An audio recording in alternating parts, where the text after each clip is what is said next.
Ətraf mühitin qorunması və iqlim dəyişikliyi ilə mübarizədə hüquq mühafizə orqanlarının rolu danılmazdır. Bölgə TV xəbər verir ki, bunu Baş prokuror Kamran Əliyev Bakı İqlim Fəaliyyəti həftəsində çıxışı zamanı deyib.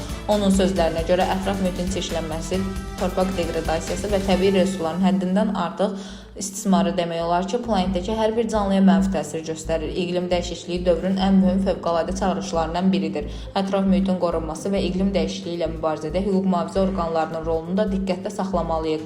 Bu çox vaxt nəzərdən qaçan, lakin olduqca vacib bir yanaşmadır. Hüquq mühafizə orqanları bu prosesdə mühüm rol oynaya bilər və oynamalıdır. Kamran Əliyev bildirib ki, ətraf mühitə bağlı çağırışların bir çoxu transmilli xarakter daşıyır və heç bir ölkə və ya hüquq mühafizə orqanı bu problemləri tək başına həll edə bilməz. Ətraf mühitin təhlükəsizliyinin təmin olunması hüquq mühafizə orqanlarının rolu əvəz olunmazdır. Bu missiya yalnız sərhədləri aşan əməkdaşlıq və birgə səylər vasitəsilə həyata keçirilə bilər. Təklif edirəm ki, birgə səyləri birləşdirək və birgə addımlayaq. Dilbər Vüqar qızı, Bölgə TV.